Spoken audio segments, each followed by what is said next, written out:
Europe 1. Le grand direct de la santé spéciale Euro 2016, nous accueillons ce matin Ludivine Sagna, épouse du footballeur international Bakary Sagna et chroniqueuse dans Touche pas à mon sport sur D8.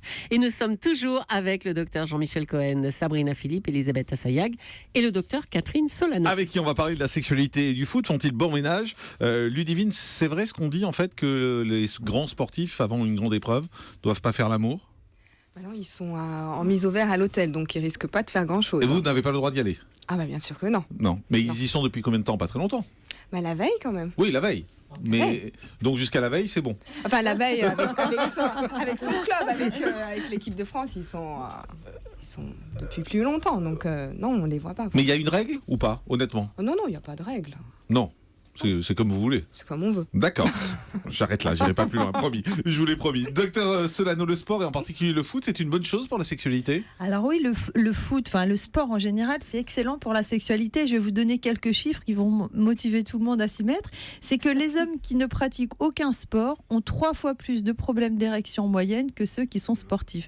13% des hommes qui sont sportifs ont des problèmes d'érection et 31% des hommes qui ne font pas de sport. Voilà, 3 fois Rien plus. compris. Répétez. Donc, ce que je veux dire, c'est si vous ne faites pas sport, vous Ouais. avez 31% de risque d'avoir des problèmes d'érection. Donc, un D'accord. homme sur 3 non Et si on en sportif. fait? Si on en fait, c'est que 13%. D'accord. C'est quand même pas zéro parce que c'est Bien sûr. tout âge compris. Donc, il y a des personnes malades. Donc, une autre étude montre que l'exercice physique rigoureux diminue le risque de problème d'érection de 30% chez les hommes de plus de 50 ans. Et alors, qu'est-ce que c'est que l'exercice physique vigoureux? C'est 3 heures de footing par semaine. Donc, c'est pas énorme tant que ça. Ou l'équivalent de Bah, 5 3 heures de footing par non, mais semaine, c'est c'est pas pas à plein énorme. temps. Je veux dire, c'est pas à plein temps. Oui, Non, mais bien sûr. c'est vigoureux. Bon. Ça veut dire Ouais. que les footballeurs, c'est chaud quand même. Alors, hein. Bah oui, c'est ça. Arrêtez d'embêter, commencez pas. c'est l'équivalent donc de 3 heures de footing par semaine ou 5 heures de foot ou de tennis. Parce D'accord. qu'on ne court pas à 100% du temps. Donc, une troisième étude montre qu'à 60 ans, un homme qui reprend l'exercice physique va avoir beaucoup moins de problèmes d'érection. Et d'autre part, il y a aussi la question du poids. Donc, qui va intéresser Jean-Michel. On sait que les hommes en surpoids ont 2 fois plus de problèmes d'érection en moyenne que ceux qui ont poids normal. Or, les athlètes, enfin les gens qui font du sport, en général, ils ont un poids correct, donc ils diminuent. Sauf ceux qui font du sumo, quoi. Sauf les sumo, c'est l'exception qui confirme la règle, exactement. Et on parle beaucoup des hommes, mais chez les femmes, c'est pareil. Chez Alors- les femmes sportives. Voilà, chez les femmes sportives, il y a très peu d'études, mais j'en ai trouvé une qui est très intéressante du Journal of Sexual Medicine, un journal très sérieux, qui dit que la sexualité des femmes athlètes de haut niveau est bien meilleure que celle des femmes qui font pas de sport. Elles ont un meilleur débit sanguin au niveau du clitoris, une meilleure excitation, une meilleure lubrification, je vois qu'il sourit, des orgasmes plus faciles et une satisfaction sexuelle plus élevée. Donc le sport chez les femmes pour la sexualité, c'est top aussi. Mais honnêtement, quand on fait du sport, normalement, on est fatigué après, donc c'est un peu contre-productif, non? Oui, alors... Ludivine, non, je plaisante. Allez. Non mais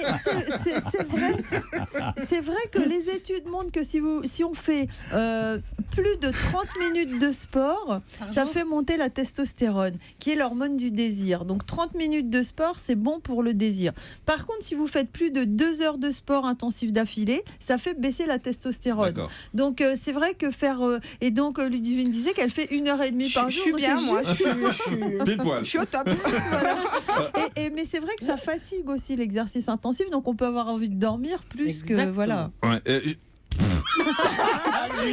Julie, c'est quoi votre sport. exercice? Mais non, mais moi qui fais juste la gym une fois par semaine, je suis crevée après, j'ai envie de dormir. Vous nous l'a dit, Le votre soir mari. aussi.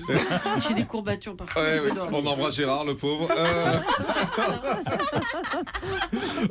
J'ai interrogé tout à l'heure Ludivine sur cette fameuse légende de pas faire l'amour avant un match. C'est sérieux ou pas? Alors je vais vous dire la vérité, c'est que faire l'amour, ça équivaut, ça a été étudié, à monter 2 étages à pied, donc d'escalier. Donc c'est un petit peu comme si on disait aux sportifs de haut niveau. C'est pour ça que Julie dit qu'elle fait beaucoup l'amour, parce qu'elle monte à pied tous les matins.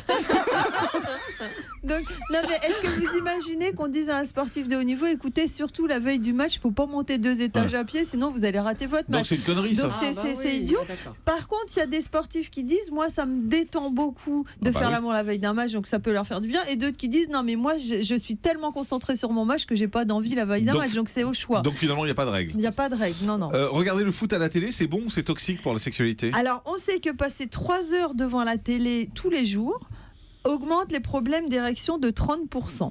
Donc c'est pas bon du tout, et c'est pas pareil d'être assis au travail, parce qu'au travail on se lève, on parle, etc., on fait quelque chose. Par contre, 3 heures de télé par jour, c'est pas très bon du tout. Donc l'euro, c'est mauvais pour la sexualité dans les couples, en fait, globalement. Voilà, mais par contre c'est vrai, oui c'est vrai, mais si on regarde ensemble et qu'on partage des Vous et moi émotions, ça peut être bon. Par exemple, je veux bien y aller avec vous, Jean-Marc, si vous m'invitez, en plus à manger des petits gâteaux et des bonnes choses.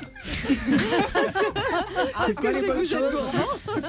Je crois que là, je suis fait. C'est tout, vous avez tout dit? Non, je peux vous en dire beaucoup. Non, mais encore. ça ira. Jean-Michel Apathy est arrivé. Alors, Oui, il y a- je suis là. je vais dire une chose à Jean-Michel, il y a Oula. aussi 27% des femmes qui disent qu'elles peuvent fantasmer sur un footballeur, parce qu'évidemment ils sont jeunes, ils sont beaux, ils sont sportifs, et du coup ça peut aussi Justement, améliorer la sexualité. Ludivine Sagna, vous êtes jalouse? Je ne suis pas jalouse, pas du tout. Pas du tout. Non. Parce qu'il a des fans, forcément féminines. Bien sûr, ça Parce arrive. que ça fait qu'on- fantasmer, on l'a entendu, un joueur de foot. Oui, ça arrive qu'on soit dans la rue et que des femmes viennent vers lui, mais bon, non, je suis pas jalouse.